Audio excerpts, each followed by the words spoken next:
Now, Jonathan Gilliam, a former Navy SEAL, also a former FBI agent. He's also the author of Sheep No More. Great to see you, John. Thanks so much for coming on. Hey, good to be with you, buddy. We were talking yesterday after the rally in Georgia, I think both kind of sitting there in disbelief over some of the things that we are hearing. One, we both agree that there needs to be a very thorough investigation of what happened here. We both also know that the best way to clean up these irregularities and voting fraud is to make sure we have paper ballots, make sure we have voter ID. But when it comes to telling people not to show up and vote, especially Republicans who are concerned, conservatives who are concerned about what might happen with a Democratic-controlled Senate, to have these lawyers say people shouldn't vote, I think that's insanity. It's not only insanity, it's been done before, John. There's a thing called, there was a Do So campaign down in South America that was led by Cambridge Analytica to go against leftists. The same exact tactics are now being used in this whole process. And if you ultimately take a step back and look at it, it makes no sense, but it follows the same playbook as Washington, D.C. has been doing to the American people for years, saying that your action doesn't matter unless you're taking it through the elected officials. And now they've gone even further, saying that your inaction is what's needed in not voting. And that makes absolutely no sense. If these people really wanted what was best for the country, they would be putting a message out there to go and get involved, even if you have to surround the area where the voting places are and insist on paper ballots, whatever it takes. But the action of the American people is what it takes. Stop looking for a savior and start doing the work yourself. And that's not the message. Yeah, that's certainly not the message. They seem to only want this one way. And, we certainly empathize here, John, because these allegations, they're very concerning. We've been watching the hearings that Rudy Giuliani has been conducting, and we agree there is stuff that needs to be fixed here. But there's still a lot at stake. So what do you see as the solution in the short term for all these folks in Georgia that don't feel like their votes are going to be counted properly because of these Dominion machines? Go vote. And then go with massive amounts of numbers, because the Democrats do this all the time. The conservatives in this country need to learn how to rally together, not just to pat each other on the back and say you're patriots. Rally together after you vote and go out there in force and make sure that these votes are counted correctly. Look, I believe that these machines are corrupted. I believe that the votes did involve fraud. But what's happening right now is also fraud against the American people and telling them to do the wrong thing. And I'll tell you one other thing, John. People need to start realizing that this may not go their way, and they need to do every single thing they can to ensure we at least have the Senate. And after this is gone, after this is over with, people need to be meeting together. They need to be showing that they can communicate and meet together. Out on Long Island, you have the Setauket Patriots. You have the Loud Majority. You have my good buddy Joe, who runs a warehouse where people meet up. This is the type of stuff that people need to be doing so that they get together. And they flipped Long Island by doing this. Yeah. This is so important, Jonathan. You've been involved in the grassroots for a long time here. And, again, two things can be true at the same time, right? These voting machines can be corrupt. The election can be rigged. But there is still, we can't lose sight of the big picture here. We have to focus on Georgia, and just throwing up our arms and saying we give up, that's not going to solve anything.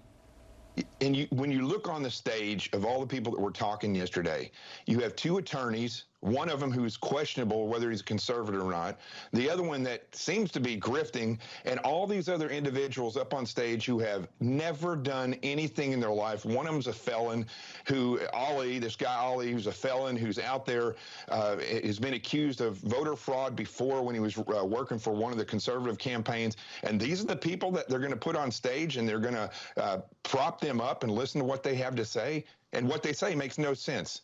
The American people have to be smarter than this. And, we suffer on social media when we point out the truth. But quite frankly, listen, if you point out the truth and you get attacked, don't worry about it. Because if you do what these people want, the country's lost. Well, that's why I recommend your book so highly to everybody, Sheep No More, because, one of the things we always advocate for, Jonathan, is, free thought. Think for yourself. Don't be a sheep in the herd led to slaughter here. And one of the things that's been surprising is even questioning the motives of Lin Wood or Sidney Powell. There's been a very sharp backlash to that. Yeah, I don't listen.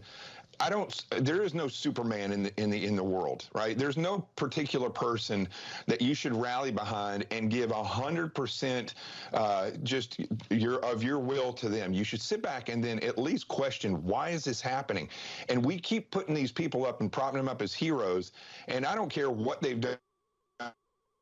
And then now, I always look at the totality of the circumstance. What they're doing right now makes no sense. That's what I'm focused on right now, because they could have been a hero a year ago. But if they're destroying something now, then I'm going to step up and point it out. Yeah, it's true, because, you know, one of the things that KT McFarland said in the first hour of our program is we need everyone's focus and attention on this Senate runoff, because whatever happened in the 2020 election, the presidential election in Georgia, could still happen. And we know the Attorney General has said if any U.S. attorneys see evidence of voter fraud, to pursue it, to investigate it, to prosecute it to the fullest extent of the law. They're not seeing it, John. But if these poll workers don't show up, I mean, the poll watchers don't show up, if everybody gives up, they are just waving these folks through. They're not going to participate, and the consequences are dire. Yeah. And, you know, for the past 4 years, while everybody's been told, hey, look over here because we're impeaching this president, this has all been planned. This isn't something that just happened when they started saying we're going to have mail-in ballots. This is something that they worked out.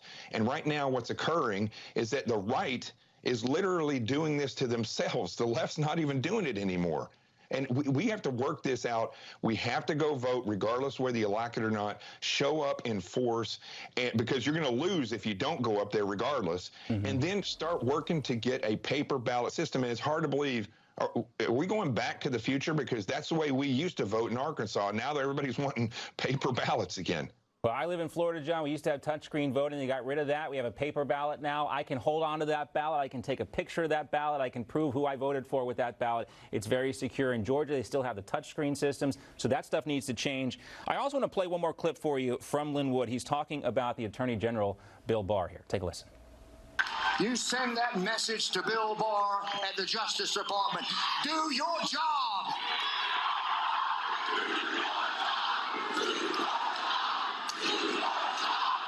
Now, yesterday, Jonathan, we asked, where is the Attorney General on this? And I think that's still a fair question.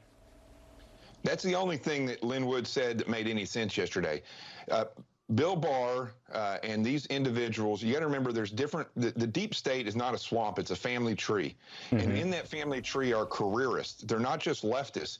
Bill Barr is a careerist, and many of the people that unfortunately got appointed, Christopher Wray, these individuals, they all run in the same group. They all work together. And once they get to this senior level in Washington, D.C., they don't ever attack anybody else that's at that level. And it's pure corruption and careerism. And that's who Bill Barr is. That's why you've been seeing these promises of a plan or this is going to happen. It never works out because these people are up there for a career. They're not up there for the United States.